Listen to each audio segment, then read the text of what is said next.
बस करना कुशल सौपसंपदा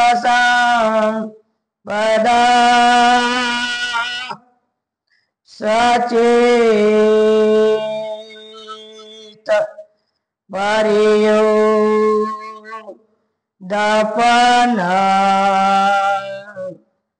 एतं बुद्धानुशासनन्ति।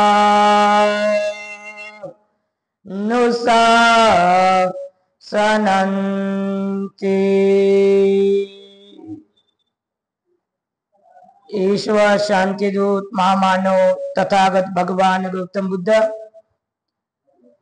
परम पूज्य भारत रत्न डॉक्टर बाबासाहेब आंबेडकर, स्त्रियांचे जीवन उज्ज्वल करते महात्मा ज्योतिबा फुले या रत्नांना प्रथमतः अभिवादन करून आज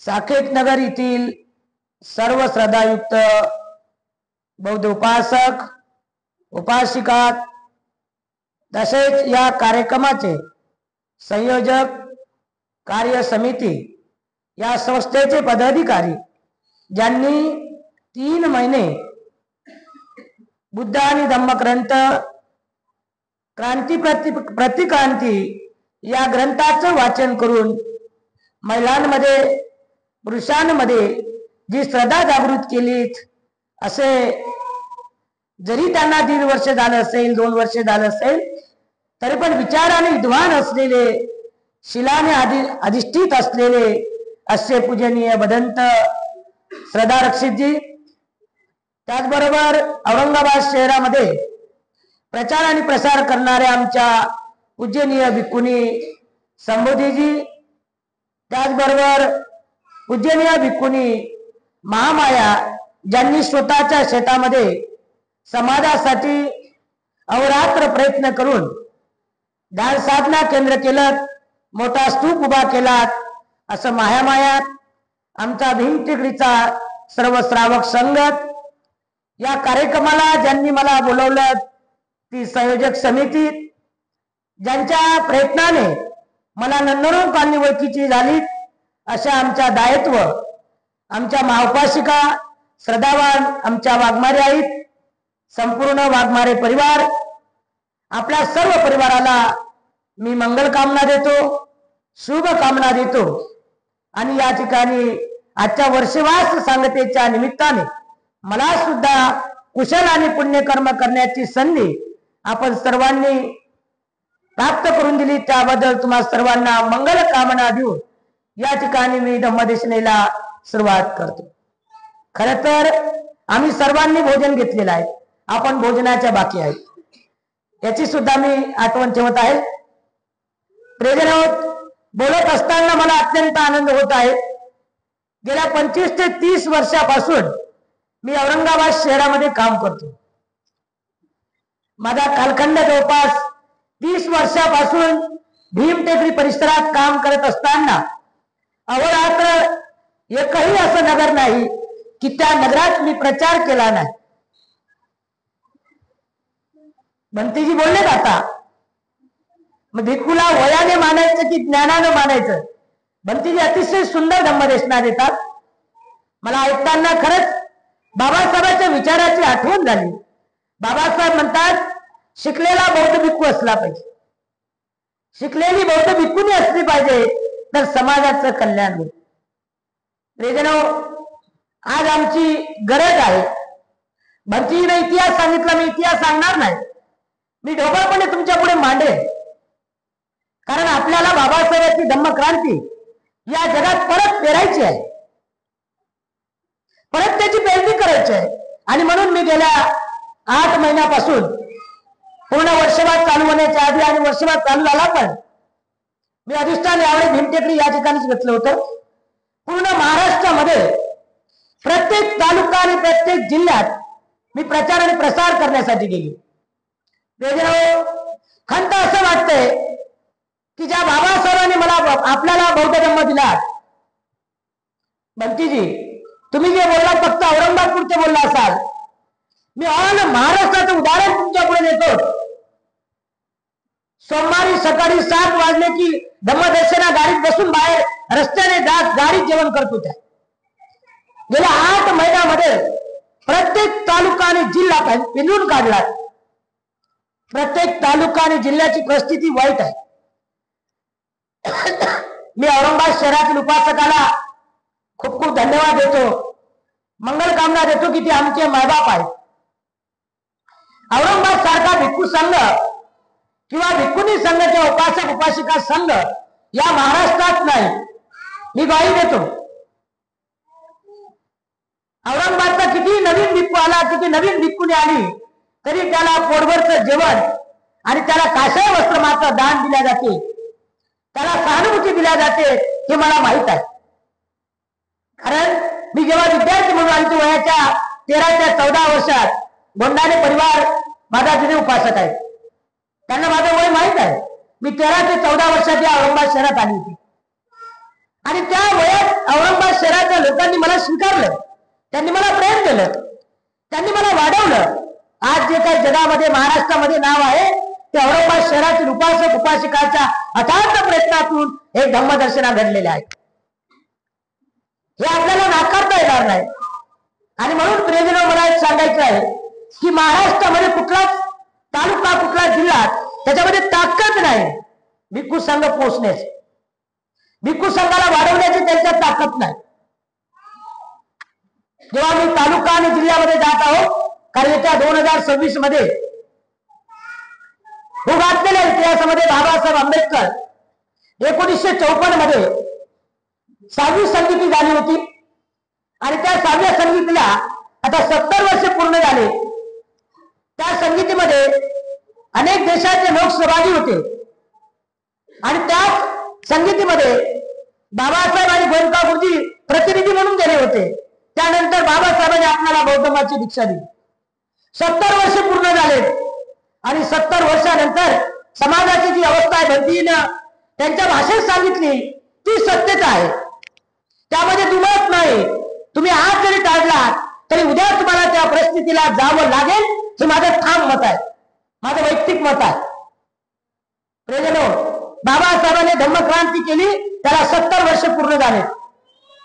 आज 70 वर्षानंतर ईश्वरशांती बुद्धविहार भीमटेकडी जटवाडा रोड लेणी परिसर छत्रपती संभाजीनगर औरंगाबाद या ठिकाणी 2026 मध्ये आपण त्या जागतिक संगीतीचं नियोजन भीमटेकडी या ठिकाणी करत आहोत.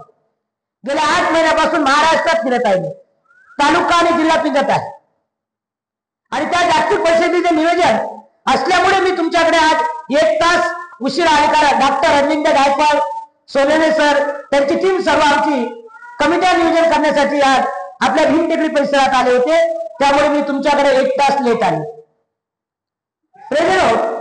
ही परिषद घेण्याचा उद्देश असा आहे, या परिषदेमुळे सामाजिक क्रांती, धम्म क्रांती, शैक्षणिक क्रांती, वैद्यकीय क्रांती, आर्थिक क्रांती, ही क्रांती झाल्याशिवाय राहणार नाही.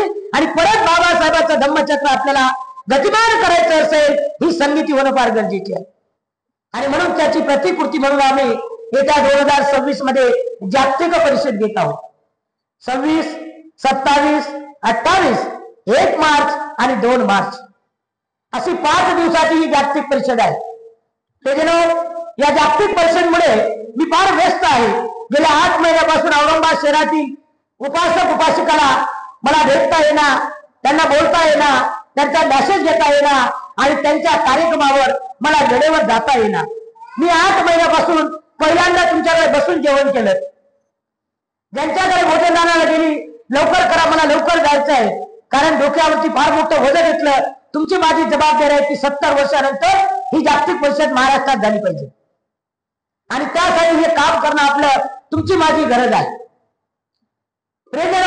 आम्ही खरं बौद्ध झालो का? प्रत्येकाने आपल्या छातीला हात लावावा. मी तुम्हाला प्रश्न विचारणार आहे, आपण खरे बौद्ध झालो का? प्रश्नाचं चिन्ह आहे. बाबासाहेबांनी 14 ऑक्टोबर 1956 साली बौद्ध धर्माची दीक्षा दिली. बौद्ध धर्माची दीक्षा देताना बाबासाहेबांनी आपल्याला वाऱ्यावर सोडलं नाही. बाबासाहेबांनी 3 मंत्र दिले. शिका, संघटित व्हा, संघर्ष करा. आम्ही फक्त बोलतो, बोल घेण्यासारखं बोलतो. शिका, संघटित व्हा, संघर्ष करा. अरे पण कोण करायचं, कोण शिकायचं? डॉक्टर, इंजिनियर, कलेक्टर कोण व्हायचं? ते झाल्यानंतर त्याने बेनिफिट त्याचं कोणाला द्यायचं? मग शिका झालं, संघटित कोण व्हायचं? कोणाला संघटित करायचं आणि संघर्ष कोणासोबत करायचं? हा मोठा प्रश्न आहे ना आमच्याकडे. बाबासाहेबांनी 14 ऑक्टोबर 1956 साली बौद्ध धर्माची दीक्षा देताना बाबासाहेबांनी शिका, संघटित व्हा, संघर्ष करा असं म्हटलं. आणि दीक्षा देताना बाबासाहेबांनी मोठा मार्मिक एक वाक्य बोलले होते. बाबासाहेब म्हणले होते, माग खोडोबा नको आहे, माग खोडोबा आणि पुढे बुद्ध नको आहे, असे बाबासाहेब बोलले ना. किती लोकांना माहित आहे? किती लोकांना आठवते?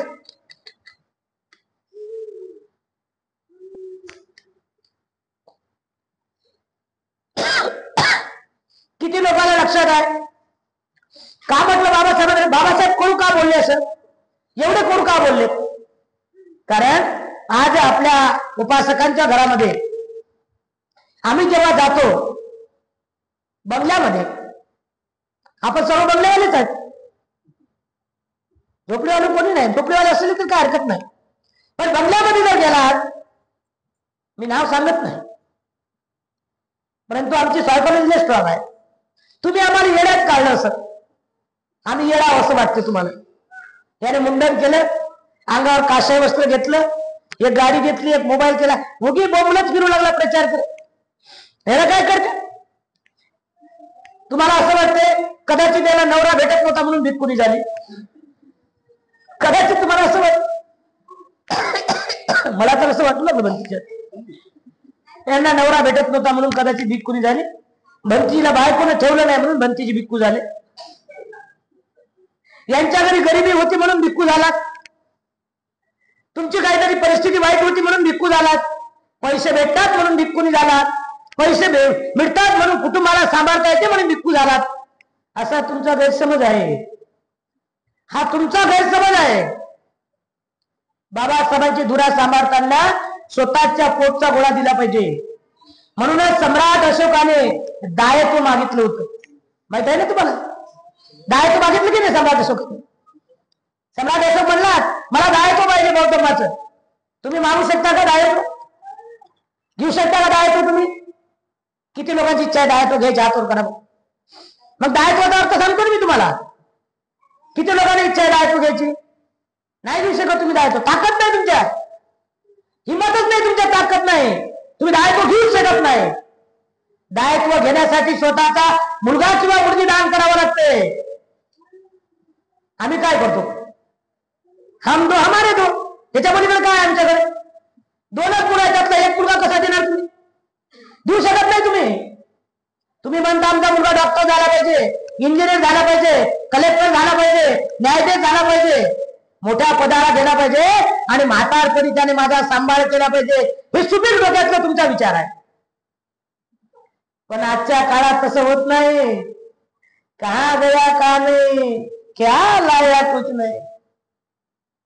आजच्या काळात तसं होत नाही गुरुजीनो. तुम्ही धुंदीत आहात. आजच्या काळात तसं होत नाही. का होत नाही? मुलगा डॉक्टर, इंजिनियर, कलेक्टर झाला की तो बाहेर देशात जातो आणि बदलीत एक मुलगी तिकडूनच घेऊन येतो. आणि दिवाळीच्या सुट्ट्यांमध्ये, उन्हाळ्याच्या सुट्ट्यांमध्ये आई वडिलाला भेटायला येतो. ती पण सून बसून राहते, आई चपात्या लागते. या माताजी, मी जरा 2 चपात्या लागतो. आम्ही बोलतो मग तुम्हाला. सून आतमध्ये बसलेली असते आणि आमची आई किचन मध्ये काम करत असते. ज्याला तुम्ही हाताचा पाळणा करून शिकवलेलं असतं, हाताचा पाळणा करून त्याला पैसे दिलेले असतात, लहानाचं मोठं केलेलं असते. ज्या आईने 9 महिने 9 दिवस त्या बाळाला पोटात वागवते, बाहेर आल्यानंतर 2 वर्ष त्याच्या वावडीचा पदार्थ ती खात नाही, त्याग करते. म्हणून भगवान बुद्ध म्हणतात, माता पतू पठारं उत्तदारस संगो अनाकुलाच कमंता एकं मंगलम उत्तम मी माझ्या आई वडिलांचा सांभाळ करेल, माझ्या मुलाचा सांभाळ करेल, माझ्या कुटुंबाचा सांभाळ करेल, हे माझ्या जीवनातलं उत्तम मंगल आहे. कुठं गेलं ती गाथा? कुठं गेली? बुद्ध साहित्य कुठं गेलं? आम्ही फक्त ऐकतो, विचारतोय, त्याचं पालन कोण करते? जेव्हा तुमचा मुलगा डॉक्टर, इंजिनियर, कलेक्टर बनवण्याच्या आधी प्रत्येक मातृत्वाचं कर्तव्य आहे, लक्षात ठेवा. धम्मदर्शना परत बोलणार नाही, परत सांगणार नाही. प्रत्येक मातेचं कर्तव्य आहे, जेव्हा मुलगा 10 वर्षाचा झाला त्याला 1 महिना प्रत्येक भिक्खूंच्या विहारात सेंटर मध्ये 1 महिन्याची दीक्षा द्या. निश्चितच तुमचा मुलगा डॉक्टर, इंजिनियर, कलेक्टर बनेल, त्याआधी तो माणूस बनेल. आणि माणूस जेव्हा बनेल तेव्हा त्या मातेचं मातृत्वाची जाणीव त्याच्या जीवनात राहील. अन्यथा कहा गया कहा नाही, क्या लाया कुछ सांगायची वेळ येईल. भला मोठा बंगला आहे, मी तर म्हणतो आता भाडे करून ठेवता तुम्ही, पुढच्या वेळेस माणसं विकत घ्यावं लागेल घरामध्ये. बंगल्यात माणसंच नाहीत ना, सांगा ना. बाहेर तुम्हाला हराशी करावं लागेल, मागावं लागेल, माझ्या घरात माणसं द्यावं, माणसं द्यावं, माणसं द्यावं. बंगल्यामध्ये 2 माणसाशिवाय तिसराच माणूस नाही, माणसं मागावं लागेल. ही खळबळजनक चेतावणी आहे तुम्हाला, मजाक नाही, मजाक बोलत नाही, हे सत्यता आहे. येणारा पुढचा काळ तुमच्यासाठी वाईट आहे. जर तुम्हाला वाईट काळ जर निवडायचं नसेल, आतापासून, आजच्या दिवसापासून मनात खुलगाड बांधा. प्रत्येकाने आपल्या मुलाला बुद्ध धम्माची दीक्षा द्या. 10 दिवस त्याच्या अंगावर चिवर द्या. मुलगा असेल, मुलगी असेल, त्याला चिवर द्या. आणि चिवर देऊन त्याला सांगा, बाळा, येणारा श्वास आणि घेणारा घास हा डॉक्टर बाबासाहेब आंबेडकरांचा आहे, माझा अधिकार नाही बाळा याच्यावर. हे जेव्हा तुम्ही शिकवणार तेव्हा तुमचा मुलगा तुमच्या वयाच्या संध्याकाळी तुम्हाला मदत केल्याशिवाय राहणार नाही. जेव्हा जेव्हा आम्ही औरंगाबाद शहरात फिरतो तेव्हा त्या घरामध्ये एकच म्हातारी असते, एकच म्हातारा असतो. आई आणि वडीलच असतात आणि एक कामगार असतो. लय वाईट परिस्थिती झाली आजच्या काळात. आणि भगवान बुद्धालाही अभिप्रेत नव्हतं, बाबासाहेबांना धम्म चळवळी अभिप्रेत नव्हतं. बाबासाहेब म्हणतात सामुदायिक कुटुंब अतिशय महत्वाचं आहे. आम्ही फक्त एवढंच म्हणतो, माझा मुलगा डॉक्टर, इंजिनियर, कलेक्टर झाला पाहिजे. त्याच्या पलीकडे काय? त्याच्या पलीकडचा विषय काय? 1 लाख, 2 लाख, 5 लाख, 25 लाख, 1 कोटी पॅकेज असेल, माणसं कुठे आहेत? आई वडील कुठे? कोणाला देता 1 कोटी पॅकेज? नवरा बायको आणि 1 मुलगी, बाकी काय? बाकी काय? तुमचं पॅकेज काय? पॅकेज करण्यासाठी माणसाची गरज आहे. आणि म्हणून बाबासाहेबांच्या धम्म चळवळीला जे जे लोक प्रेरणा देतात त्यांनी गोष्ट लक्षात ठेवा की आपल्याला 4 बाबी देणं आहे. बाबासाहेबांच्या धम्म चळवळीला 4 बाबी देणं आहेत. पहिली बाब आहे, जो माणूस सर्व्हिसला असेल त्यांनी पहिला हिस्सा आपल्या कुटुंबाला म्हणजे आपल्या आई वडिलाला दिला पाहिजे. आपल्या आई वडिलाला सांभाळलं पाहिजे, आपल्या आई वडिलाला तो पहिला हिस्सा दिला पाहिजे. दुसरा हिस्सा, जी लेडीज आपलं सर्व कुटुंब सोडून तुमचा संसार वाढवतो, तुमचा वेळ वाढवतो, तिच्या कुटुंबासाठी तुम्ही ठेवला पाहिजे, दिला पाहिजे. तुमचा अधिकार आहे, कारण ती तुमचं सर्व सोडून तुमच्याकडे येते, तिलाही सुद्धा थोडाफार तुम्ही दिला पाहिजे. तिसरा हिस्सा, तुमचे नातेवाईक गरीब जे काय असेल त्या लोकांना तुम्ही तिसरा हिस्सा दिला पाहिजे. आणि चौथा हिस्सा तुम्ही बाबासाहेबांच्या धम्म चळवळीला दिला पाहिजे. हे जर दिलं तर तुम्हाला दवाखान्यात 15 आणि 20 लाख आणि 2 लाख 5 लाख भरण्याची गरज नाही. आजपासून लिहून ठेवा. ज्यांनी आपल्या कमाईचा 4 हिस्से केले त्यांना दवाखान्यात भरण्याची गरज पडणार नाही. आजच्या काळात बाबासाहेब सांगणे गरजेचे आहे. मी तुम्हाला बाबासाहेब सांगत आहे, मी बुद्ध सांगत नाही.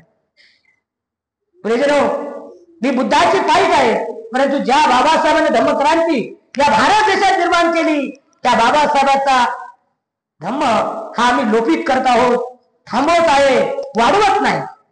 बंतीजी एक वाक्य बोलले आणखी की भिक्खुनी 50 वर्षे 100 वर्षाची असली तरी तिने एका दिवसाच्या भिक्खूचं वंदन केलं पाहिजे.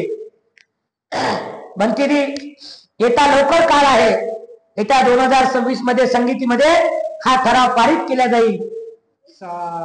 भिक्खुनी धम्मदर्शना वयाच्या 7व्या वर्षापासून कुटुंब सोडलं. वया 14 वर्षात या औरंगाबाद शहरात आली, बेशरमला लाज वाटेल ती मला लाज नाही वाटली, एवढा अपमान सहन केला. लवकरच ते दिवस येतील की ज्या ठिकाणी भिक्खुनीला स्वातंत्र्य संघ, भिक्खुनीला तेवढाच सन्मान मिळेल जेवढा भिक्खूंना मिळेल. त्यासाठी मी अहोरात्र प्रयत्न करत आहे, अहोरात्र काम करत आहे. आणि म्हणूनच भारताच्या पोटी आपण भीम टेकडी हे सेंटर उभं केलं. भारतातलं पहिलं सेंटर असेल भिक्खुनी ट्रेनिंग सेंटर, की त्या ठिकाणी भिक्खुनीला स्वाभिमानाने राहण्याची, वागण्याची आणि विनयाचं पालन करण्याची संधी लाभत आहे. आणि म्हणून ही आपण बाबासाहेबांच्या विचारात मोडीत काढणार आहोत. प्रियजनो, आजच्या या वर्षभराच्या सांगतेच्या निमित्ताने ज्या ज्या उपासकाने, ज्या ज्या उपासिकेने भंतीची धम्मदेशना ऐकली, भंतीचं प्रवचन ऐकलं आणि भंतीच्या विचाराने तुम्ही पालन करत आहात, मी तुम्हाला खूप खूप धन्यवाद देतो, मंगल कामना देतो. महिलांनी थोडंसं घर सोडायचं आहे, थोडंसं विहार घ्यायचं आहे, थोडासा संसार सोडून थोडंसं बाजूला यायचं आहे. आयुष्यात उरलेलं आयुष्य स्वतःसाठी जगा, कुटुंबासाठी जगा. नाहीतर वयाच्या संध्याकाळी एका डोळ्याने 4-4 धारा लागतात. किती लागतात? 5वी लगेच फुटते. सून बाहेर आली की लगेच फुटते 5वी. 4 तर पहिले लागतातच. सून घरात येते म्हणजे कशाला वळता, म्हणजे तुम्हीच केलं का? सर गेलंच करते, तुम्ही का माझ्यावर उपकार केले का? मग आई आणखी उद्गा देऊन रडते. म्हणून उरलेल्या आयुष्यामध्ये वयाच्या शेवटी पश्चाताप करायचे नाही. बुद्ध धम्म पश्चाताप करण्यास शिकवत नाही, बाबासाहेब पश्चाताप करण्यास शिकवत नाही. बाबासाहेब म्हणतात, ज्या क्षणी तुम्हाला बुद्ध धम्म कळाला, धम्म बडा बलवान आहे, धम्म मोठा महान आहे, ज्या क्षणी तुम्हाला कळाला त्या क्षणी तुमच्यात परिवर्तन करा. परिवर्तन आणि प्रबोधन. तुम्ही क्रांती आणि प्रतिक्रांती शिकलात ना, शिकला ना व्यक्तीकडून? क्रांती, प्रतिक्रांती, प्रबोधन आणि परिवर्तन. प्रबोधन म्हणजे काय? प्रबोधन म्हणजे काय? जेव्हा मी तुम्हाला सांगितलं की तुमच्या अंगातलं शर्ट घाण झालंय, बघा बरं का, प्रबोधन आणि परिवर्तन याचा अर्थ लक्षात घ्या. हा तुम्हाला समजून घ्यायचा आहे. मी फक्त सांगण्याचं काम करतो. प्रबोधन आणि परिवर्तन, क्रांती आणि प्रतिक्रांती शिकला म्हणून मी तुम्हाला हे वाक्य सांगतोय. प्रबोधन आणि परिवर्तन. डॉक्टर बाबासाहेब आंबेडकरांनी 14 ऑक्टोबर 1956 साली आपल्या समाजाचं काय केलं? प्रबोधन केलं का परिवर्तन केलं? किती लोक म्हणतात परिवर्तन केलं? हातवर करा, मला बोला बरं का. मी तिथे गेल्यानंतर का कोणते माणसं होते? मेलेले होते का जिवंत होते? जिवंत असलेले बोलतात की नाही, मेलेले सुद्धा. तुम्ही हसत नाही, फुटत नाही, काय तुम्ही हातवर करा. कोणाला वाटते परिवर्तन केलं? बाबासाहेबांनी परिवर्तन केलं असं किती लोकांना वाटते? हात लागू नका, हातवर करा. तुम्हाला कळेल तेवढं करा. ज्यांना कळत असेल की बाबासाहेबांनी परिवर्तन केलं, झालं परिवर्तन तेवढे, आणि हातवर खाली करा. कोणाला असं वाटतं की बाबासाहेबांनी प्रबोधन केलं? हातवर करा. चालेल, चला, सर्वांसाठी मंगल कामना. तर लक्षात ठेवा, प्रबोधन आणि परिवर्तन, कारण तुम्हाला त्याचा अर्थ कळला नाही म्हणून तुम्ही हातवर केले. परिवर्तन आणि प्रबोधन, मेलेला माणूस आणि जिवंत माणूस एवढा अंतर आहे. लक्षात ठेवा, मेलेला माणूस आणि जिवंत माणूस. डॉक्टर बाबासाहेब आंबेडकरांनी 14 ऑक्टोबर 1956 साली परिवर्तन केलं. बाबासाहेब सांगितलं, तुझ्या अंगातला शर्ट घाण झाला, त्या क्षणी त्याने काढला, फेकून दिला, त्याला परिवर्तन म्हणतात. आणि एखादा ग्रस्त आला, त्याने म्हटलं तुझ्या शर्ट घाण झाला, त्याने लगेच काढला, साबण लावलं, स्वच्छ केला, परत अंगात घातला, त्याला प्रबोधन म्हणतात. बाबासाहेबांनी तुमचं माझं परिवर्तन केलं, सर दिशा फेकून दिलं. बाबासाहेबांनी बुद्ध धम्म आपल्या ओटीत दिला. एवढा महान धम्म बाबासाहेबांनी दिला की ज्या धम्मामुळे तुमची सामाजिक, राजकीय, धार्मिक आणि आर्थिक प्रगती झाली. आज जे तुम्ही बंगल्यात आहात ते केवळ बाबासाहेबांमुळे आहे की नाही? मग काय केलं बाबासाहेबांनी? काय केलं? परिवर्तन केलं. आणि त्या बाबासाहेबांसाठी मग तुम्हाला काय द्यायचंय? तुम्हाला काय द्यायचंय? बाबासाहेबांनी तुम्हाला काय दिलं, तुम्ही काय देणार? बाबासाहेबांना द्यायचे. बाबासाहेबांना तुमच्या बंगल्यातले पैसे नाही द्यायचे, बाबासाहेबांना बंगला द्यायचा नाही, बाबासाहेबांना गाडी द्यायची नाही, बाबासाहेबांना काही द्यायचं नाही, पण द्यायचं आहे. काय देणार? किती लोकांना वाटतं काय देणार तुम्ही? काय देणार आहे तुम्ही बाबासाहेबाला? मला द्यायचं आहे बाबासाहेबाला, मी देणार बाबासाहेबाला. बाबासाहेबांच्या धम्माला अंगाची कातड जरी काढलं, त्याची चोळी शिवली, तरी बाबासाहेबाला आपल्याकडून देणं होत नाही. आपण उपकारातून मुक्त होऊ शकत नाही. मग द्यायचं आहे, मग काय देणार? काय देणार तुम्ही बाबासाहेबाला? काय द्यायचं आहे बाबासाहेबाला? मला द्यायचं आहे, मी म्हणू लागेल मला द्यायचं आहे. काय द्यायला पाहिजे बाबासाहेबाला? सांगा, कोणाला सांगता येईल? बाबासाहेबाला आपल्याला काय देणं आहे?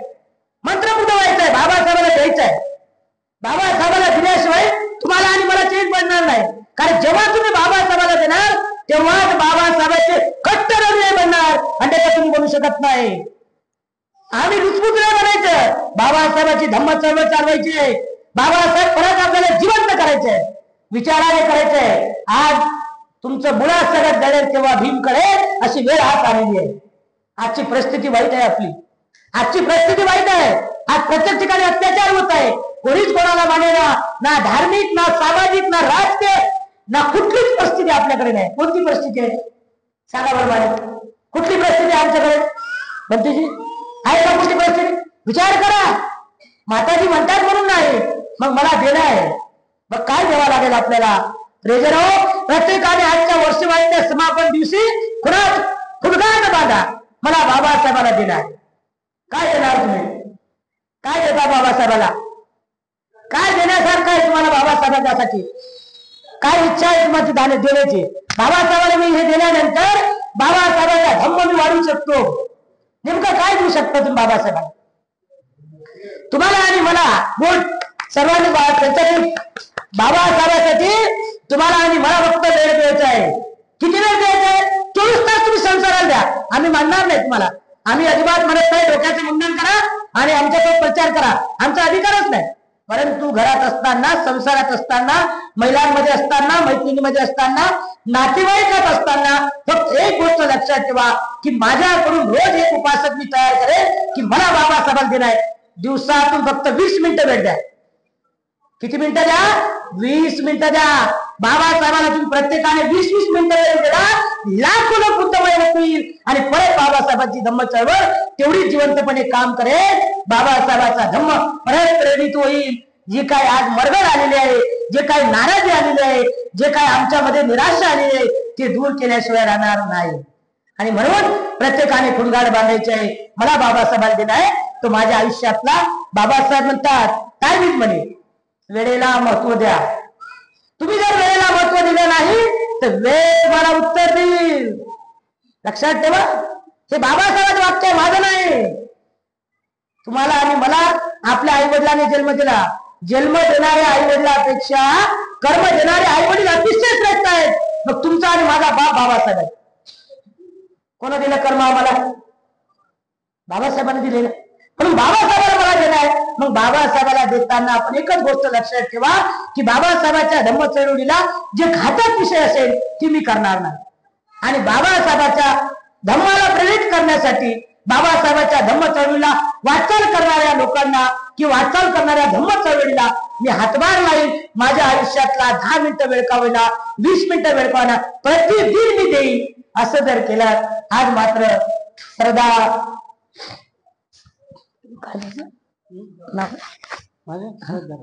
श्रद्धा रक्षण बंटीजीने जे काही तुम्हाला बाबासाहेब शिकवलात, बुद्ध शिकवलात, जे क्रांती आणि प्रतिक्रांती शिकवली, त्या समापनचा आजचा दिवस तुम्ही अतिशय सुंदर घातला. आणि त्यांच्या कार्याचं, त्यांनी केलेली तळमळ याचं तुम्ही जिवंत उदाहरण आहात असं मात्र महाराष्ट्रात आम्हाला सांगता येईल. निश्चितच आपण सर्वजण श्रद्धावान आहात, पुण्यवान आहात, धनवान आहात आणि शीलवान सुद्धा आहात. तुमच्याप्रती मला अतिशय प्रेम आहे, अतिशय आपुलकी आहे. आणि म्हणून मला असं वाटते, मी टाकलेला वजन निश्चित मोठा आहे, तुम्हाला पेलवणार नाही हे मला पण वाटते. पण थोडंसं वजन उचलूया आपण. 5 मिनिटाचं, 10 मिनिटाचं, 11 मिनिटाचं, 20 मिनिटाचं, 15 मिनिटाचं, थोडं थोडं करून आपण वजन उचलूया. जास्त वजन उचलता येणार नाही.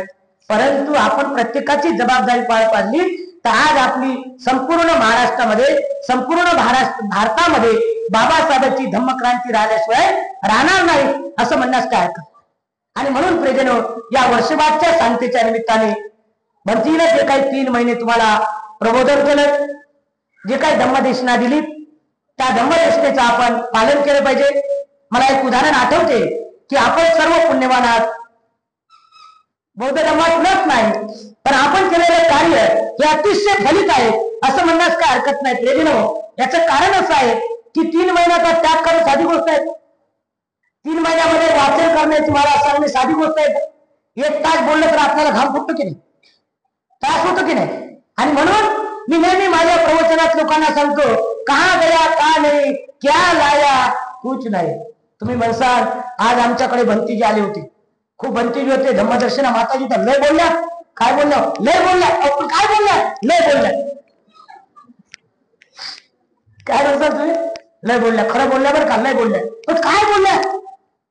कहा गया का नाही, क्या लाया है काय? असं म्हणलं, असं होऊ देऊ नका. मग त्यासाठी मी माझ्या प्रवचनामध्ये नेहमी लोकांना उदाहरण देतो की 2 मैत्रिणी होत्या. एक मैत्रिणीला हिंदी येत होती आणि एका मैत्रिणीला काय येत होती? मराठी येत होती. एकीला हिंदी, एकाला मराठी. भंतीजीने निंदन देतात की नाही? तर मग ते जात्यावर बसली एक बहीण, आमची एक बहीण जात्यावर बसली, ते दळण दळते. ती म्हणते, माझा जो बंधू राया नागपूरला गेला, घोड्याने ताप मारली म्हणते, दिल्लीला गेला. मग हिंदीवाली म्हणते, आवाज बोल बोला. कारण हिला हिंदी कडे ना आणि तिला मराठी कडे ना. तिला हिंदी बोलता येणार, तिला मराठी बोलता येणार. ती म्हणते, आवाज बोल बोला. मग ते म्हणते, माझा जो बंधू राजा नागपूरला गेला आणि घोड्याने ताप मारली म्हणते कलकत्त्याला, आवाज बोल बोला. बोलता येत होतं ना, आवाज बोल, फिरसे बोल बोला. मग परत म्हणते, माझा जो बंधू राजा दिल्लीला गेला आणि घोड्याने ताप मारली म्हणजे थायलंडला गेला. म्हणजे 13 भाई जिथं उदर 13. तुझा भाऊ जर मसनात गेला तर माझा भाऊ मसनात गेला. अशी गंमत आमची होऊ नये. आणि म्हणून आम्ही धम्माचं पालन करताना जे काही 3 महिन्यामध्ये तुम्ही प्रयत्न केले, 3 महिन्यामध्ये पुण्यकर्म केलं, 3 महिन्यात कुशल कर्म केलं, एवढा सुंदर कार्यक्रम तुम्ही आयोजित केला. या कार्यक्रमाचा आउटपुट, या कार्यक्रमाचं पुण्यकर्म आपल्या सर्वांना मिळो. कारण पुण्यकर्म मोजता येत नाही. मी एवढं छोटस सांगेल आणि मी थांबणार आहे. कारण आज आठवले साहेब येत आहेत आणि त्यांना सुद्धा भेटायला जागतिक परिषदेचं निमंत्रण द्यायचंय. त्यांच्या कार्यकर्त्याचे सारखे फोन येत आहेत. खरं तर मी आणखी बोलत होती, पण त्यांचे सारखे फोन येऊन ते सांगतायत की साहेब तुमची वाट बघतात. आणि म्हणून प्रेजन मी एक उदाहरण देतोय की आपल्या जीवनामध्ये आपण पुण्यकर्म काढून दाखवता येत नाही, वाजवता येत नाही, मोजता येत नाही, लांबी मोजता येत नाही, चव घेता येत नाही, उष्ण घेता येत नाही आणि किलोने घेता येत नाही. मग पुण्य केलं कसं दिसते बघा. बरं तुमच्या सर्वांचे चेहरे, एकमेकाचा चेहरा एकमेकांना बघा. आपला चेहरा आपल्याला बघता येणार नाही. किती सुंदर वाटलं आज चेहरे तुमचे. कशामुळे वाटू लागले माहिती तुम्हाला? तुम्हाला आज पुण्य प्राप्त झालं. 3 महिने भंतीची सेवा केली, त्याचं पुण्य प्राप्त तुम्हाला झालं आणि म्हणून तुमच्या चेहऱ्यावरती ग्लो आला. आता ग्लो वगैरे काय काय करतात लोक? आज तुम्ही केलं नाही म्हणते, ग्लो करायला वेळच नाही भेटला तुम्हाला. आज तुम्ही तो ग्लोच नाही केला. मग ग्लो करायसाठी काय करतात? काळं निवडं पिवळं लाल हिरवं लावले होते की नाही? आज तसं तुम्हाला करण्यासाठी वेळ भेटला नाही. मग आज ग्लो कसा आला? धम्माचा ग्लो आला तुम्हाला. आज ग्लो कोणता आला तुम्हाला? श्रद्धेचा आला. आज ग्लो कोणता आला? प्रज्ञेचा आला. ग्लो परत कोणता आला? आत्मीयतेचा आला. आमच्याकडे संगदान आहे आणि भंतीचा वर्षवाची समापन आहे, याचा ग्लो तुमच्या चेहऱ्यावरती आला. आणि म्हणून पुण्य करत असताना, पुण्याची प्राप्ती करत असताना माणसाचे 2 मन असतात, एक आंतरिक मन आणि एक बाह्य मन. आंतरिक मन काय म्हणते? आपल्याला करायचंय. आणि बाह्य मन काय म्हणते? मला करायचं नाही. काय म्हणते? आंतरिक मन काय म्हणते? मला करायचं. बाह्य म्हणते मला करायचं नाही. म्हणून बुद्ध म्हणतात, अंतदेता बाह्य देता अतितम गोवज्जा. अंतदेता, आतल्या देता. मला त्याने मारलं, मला त्याने हाकलून दिलं, माझा त्याने अपमान केला, माझ्याकडे बघून डोळे वाचले, माझ्याकडे बघून थुंकला, मला बघून निघून गेला, मला जिभीत केला नाही. मी काय साहेबाची बायको नाही का? ती का साहेबाची बायको आहे का? ते का साहेब आहेत का? माझं असो, माझं तसं, माझं येऊ, माझं तू असं करता करताची गोटडे बांधून पटकन येते या पटकन हातात होता लगेच गेला. असं का होते? का होते? अंतदेता बाह्य देता ज्याची दंग बजा. मला त्याने मारलं, कौटातून आपण. म्हणून भगवान बुद्ध म्हणतात, आपण एखाद्या म्हणतो तो लय मूर्ख आहे. काय म्हणतो आपण? तो लय मूर्ख. किती बोट आहेत माझ्याकडे? माझ्याकडे किती बोट आहे? तुम्हाला काय म्हणतो मूर्ख आहे? किती बोट आहे तुमच्याकडे? नाही, तुमच्याकडे किती आहे? एकच आहे. आणि माझ्याकडे किती आहे? म्हणजे कोण असते मग? कोण आहे सांगा ना मला. जेव्हा एखाद्याने जर म्हटलं तुम्ही लई मूर्ख आहात, बरोबर आहे ना, त्याला म्हणायचं खरी गोष्ट आहे. मग त्याला म्हणायचं तुझ्याकडे बरोबर किती आहे? मी एक मूर्ख आहे बाबा, पण तू तर 4 आहेस ना. कारण माझ्याकडे 4 बोट आहेत. मी जेव्हा एखाद्याला मी बोट दाखवतो तो मूर्ख आहे. माझ्याकडे 4 बोट आहेत, मी 4 बोट, तू एकच बोट. म्हणून कुठल्याही गोष्टीची जर निंदा होत असेल, टीका होत असेल, चर्चा होत असेल, अपमान होत असेल, गैरसमज होत असेल, शंका वाढत असतील, तर मात्र मनावर घेऊ नका. मनावर जर घेतला तर धम्म कार्य होत नाही. आणि मोठमोठे कार्यक्रम आपल्या समाजाचे त्याच्यामुळे विस्कळीत होतात. आणि म्हणून आपण हे जे समापन केलं यामध्ये होऊ शकते खालीवर एखाद्याचं नाव होते, एखाद्याचं वर नाव होते, एखाद्याचं समोर असून नाव विसरून जाते. मग त्यामुळे त्याला युद्धभर पुढच्या दान दाखवत नाही, त्याला दाखवतच माझ्या घरी म्हणते. भंतीने माझं नाव सांगितलं नाही, दाखवतो भंतीने म्हणते दारात. असं दात खाऊ वोट खाऊ का बरं असं होते? धम्माचं पालन न केल्यावर, धम्माचं अनुकरण न केल्यामुळे हे सर्व गोष्टी होतात. म्हणून भगवान बुद्ध म्हणतात पुण्य कर्म करताना मनाची गरज आहे. मनोपभंगमा मनसेटा मनसाचे बलुतेन भासती वा करोति वा ततो न मन दुःख मन वेती. माणसाचं मन चंचल आहे, वाऱ्याच्या दुप्पटनं वाहणार आहे. आणि या चंचल मनाला सावरण्यासाठी भगवान बुद्ध म्हणतात ध्यान केलं पाहिजे, मनन केलं पाहिजे, श्रद्धा जागृत ठेवली पाहिजे. आणि हे जर तुम्ही केलं तर तुमची श्रद्धा वाढण्याशिवाय राहणार नाही. जसे तुम्ही आता इथं बसलेले आहेत, भगवान बुद्ध म्हणतात कुशल अकुशल कर्म, तुमचे कुशल कर्म तुमच्या सोबत असतात. जशी सावली मनोपबंधमा धमा मनसेटा मनसाचे बदुतेन भासती वा करोति वा ततो न मन दुःख मनती. माणसाचं मन चंचल आहे, वाऱ्याच्या दुप्पट वाहणार आहे. एका सेकंदाला लाखो लोकांचे मन आपण जिंकू शकतो, लाखो लोकांचे एका सेकंदाला. त्या क्षणाला स्वतःच मन स्वतः जिंकू शकत नाही. बघा किती मन विचित्र आहे. त्या मनाला सावरण्यासाठी भगवान बुद्धाच्या धर्माची गरज आहे. जर तुमच्या श्रद्धा असेल निश्चित जिंकू शकणार, श्रद्धा नसेल तर तुम्ही जिंकू शकत नाही. जसं पद्धतीने भगवान बुद्ध म्हणतात बैलगाडीला जिंकलेल्या बैलाचा पाठलाग त्या बैलगाडीच्या बैलाच्या पायाचा पाठलाग त्या बैलगाडीचे चाक करतात. तशा पद्धतीने तुम्ही केलेले कर्म तुमचा पाठलाग करतात. मग तुम्ही काचाच्या बंगल्यात राहा की सिमेंटच्या बंगल्यात राहा, तुमचे कर्म तुमच्या सोबत राहतात. जशा पद्धतीने तुम्ही इथं बसलेले आहेत बघा ना, आता तुम्ही काय खुर्चीवर चेअरवर बसलेले आहे, कोणी खाली बसलेला आहे, मग तुमची सावली तुम्हाला दिसते का? तुमची सावली तुमच्या सोबत आहे. म्हणजे तुम्ही केलेले कर्म हे तुमच्या सोबत आहे. म्हणून कर्माला घाबरा, कर्माला घाबरा. कर्म जसे करेल जशी करणी वैशी भरणी. तुम्ही जसं करणार तसं तुम्हाला भरावं लागेल. पहिले म्हणतो की या हाताने केली ती हाताला भरायला लागते. आता ऑप्शन बंद झालं. काय झालं? फॅसिलिटी बंद केली गव्हर्नमेंटनं. मग आता फॅसिलिटी कोणती लागली? जिसकी कर्म उसके साथ. या हाताने केले की या हाताला भरायला लागते, हात रिकामा नाही. आणि म्हणून आपण आपलं पुण्य कर्म आपल्या पदरात घ्यायचं असते. काही वाचिक आणि मानसिक या तिन्ही कृत्याने आपण कुशल आणि पुण्यकर्म करावं. आजच्या या वर्षभर समापनच्या निमित्ताने मला आपण सर्वांनी बोलवलं त्याबद्दल तुम्हा सर्वांना मंगलकामना देतो, शुभकामना देतो, शुभ आशीष देतो. या कमिटीच्या भारतीय बौद्ध महासभेचे पदाधिकारी, त्यानंतर साकेत बुद्ध विहारातील कमिटी या सर्वांना मंगल कामना देऊन त्याचबरोबर ज्यांचा वर्षवारचं समापन आहे श्रद्धा रक्षितजी, त्यांचं नाव सुद्धा श्रद्धावान आहे. श्रद्धा रक्षितजी अतिशय सुंदर असं प्रबोधन करतात. आपल्या सर्वांना सुद्धा शुभाशीष देतो. आमच्या भिक्खुनी संबोधीजी, महामायाजी त्यांना सुद्धा शुभाशीष देतो. सामने संघ सर्वांना मंगल कामना देतो, शुभकामना देतो.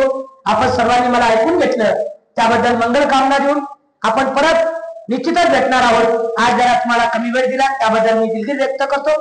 त्याचबरोबर आज तुम्हाला बरेच वेळ वेट करावी लागली.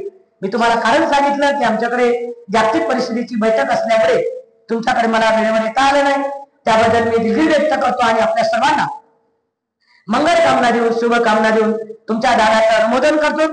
आपण दिलेले पुण्यकर्म, आपण दिलेले दान कर्म, आपण दिलेल्या वेळेचं दान, या सर्व दानाचं अनुमोदन आजच्या दिवशी आपल्याला चिरकालपर्यंत लाभो, आपल्या कुटुंबाला लाभो, आपल्या परिवारांना लाभोत, आपल्या आजूबाजूच्या देव देवतांना लाभोत, आपल्या सर्व परिसरातल्या उपासक उपासकांना लाभोत अशी मंगल कामना करतो। आपण सर्वांनी या कुशल आणि पुण्यकर्मामध्ये संघदानामध्ये, कारण संघदान अतिशय मान आहे, अतिशय फलदायक आहे, फलश्रुत आहे, फार स्वादिष्ट आहे आणि अशा संघदानामध्ये आपल्याला भिक्खू संघाला संघदान देण्याची संधी या जन्मात पुढच्या जन्मात हजार जन्मात आपल्याला देऊ।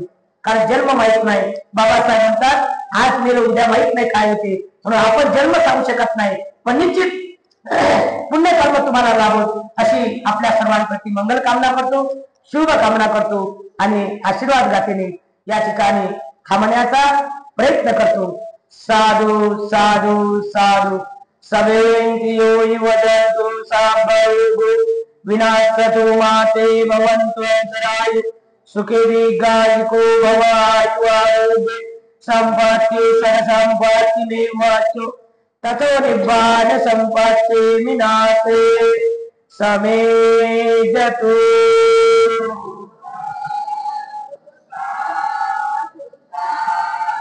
बुद्धं नमामि, धम्मं नमामि, संघं नमामि।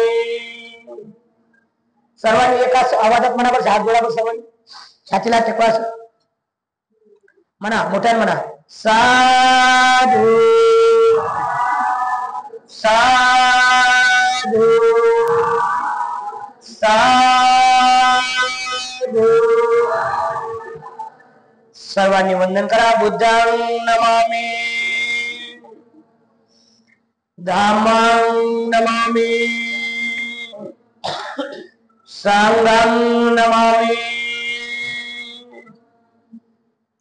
मंगल।